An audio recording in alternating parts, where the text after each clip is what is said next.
Hey, this is Dizzy Reed from Guns N' Roses, and you're watching GNR Central. Yeah!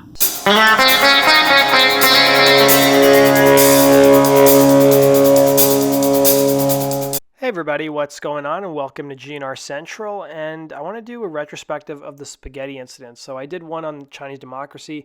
It's kind of funny. It's the 10-year anniversary of Chinese democracy this year, and it's the 25th anniversary of the spaghetti incident. And really, the only member of Guns N' Roses, or former member I saw that even posted anything about this, was Matt Sorum. He just posted a little shout out to the album because it was the third album that he played on from the band. And I kind of have mixed feelings about this album. I think I like Chinese Democracy better than the Spaghetti Incident. And it's funny that a lot of fans sort of knew about the album as far back as 1992 because the band had alluded to the fact that they were thinking of including it as part of the Use Your Illusion sets. It's the songs were recorded during those sessions back in 91, and then they recorded some songs sporadically in like 93, and then to sort of round out the album. And I felt like there's some decent songs, but I almost feel like the band almost treated like the album like an afterthought, like, oh, we're contractually obligated to release this, so we're just going to release it as like a stopgap because they spent 2.5 years on the road on the Use Your Illusion tour, and then they released this at the end of '93. And their thought was it would tide fans over until their next release, of course, which didn't really come out until Sympathy for the Devil, which was just one song they did for the Interview for the Vampire soundtrack. And then fans would have to wait another 5 years for Live Era, and then 2004 was Greatest Hits, and then 2008 would be the next full studio album, which would be Chinese Democracy. And I want to talk a bit about some of the songs on it. I think it's a shame that they only did one official music video for the album, although I was happy to learn this year that there was a video for I Don't Care About You that was put together, but for whatever reason it was never officially released. So I'm happy to say I did download the video and I do have it, and it's a pretty badass video. It's a lot of great footage that we haven't seen before, but it's pretty much just a compilation, kind of like Dead Horses. So let me talk about the track list a bit.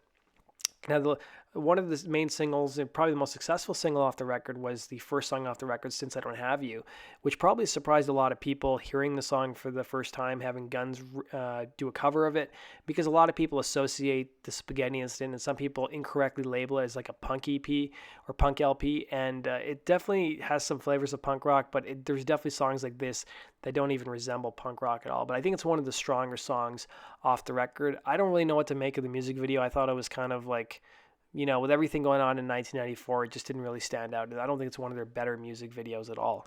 Although it was kind of cool to see that Gary Oldman did make a brief appearance in the video. The second song, New Rose, I actually don't mind, and it's kind of nice to see the band playing New Rose on the Not in This Lifetime tour, since they never really played it on the Illusions tour. Down on the Farm was kind of another cool song off the record. The thing I did like about the album is that they really paid homage to a lot of bands that influenced Guns N' Roses that a lot of mainstream music fans or mainstream rock fans just necessarily didn't know about. Like, the UK Subs were a pretty obscure band back in the day, and they probably still are. But then there were some better-known bands like the New York Dolls, the Stooges, T-Rex, and Soundgarden that they also paid homage to. Yeah, the next several songs I honestly am not a fan of, Human Being or Raw Power, but one of my favorite songs off the record is the sixth song, which is Ain't It Fun, which I think is an outstanding version, and it was so cool to see Mike Monroe featured on the song as well. And if you guys didn't know, the guys who Guns N' Roses covered made most of the money off the Spaghetti Incident, since they were the main writers for those songs. So I know one of the guys from the Dead Boys, Sheet of Chrome, like, he made quite a bit of money, enough that he was able to move, buy himself a house, and kind of live off of for like a couple of years. The next song, Buick McCain, which was kind of an interesting mix of like Soundgarden and T-Rex. They kind of mashed the songs together. I think it's all right. Hair of the Dog, I wasn't necessarily a huge fan of, although I did like the tribute to the Beatles at the end of it with Day Tripper. Number 9, Attitude's like a classic song that Guns have been playing for almost 25, 26 years in concert. I actually like the live version better than what's on the record. And then the next several songs, I honestly am not a fan of. Black Leather, You Can't Put Your Arms Around a Memory, I could pretty much leave them. I kind of consider them filler. And the Fear cover, I Don't Care About You, I actually do like. I know a lot of people prefer the original, but I like Guns' version of the song. And it's nice to see that they actually did do a music video for it. And then number 13, Look at Your Game Girl, I just found like an odd song to add at the end of the record. I wonder, looking back, whether Axl, if he could go back in time, would add it still to the record. Given that they really didn't stand behind One in a Million, when the Appetite reissue came out. I'm guessing if they ever reissued this album, they probably would leave it off the reissue. But that's my thoughts on the Spaghetti Incident. I'm kind of lukewarm on the album. I think there's some good songs on it, but I think a lot of times it gets written off kind of like Chinese Democracy. It's kind of like an afterthought. But let me know what your guys' thoughts are on the record below. I'd like to know if you guys are fans of it and what are some of your favorite songs off the record.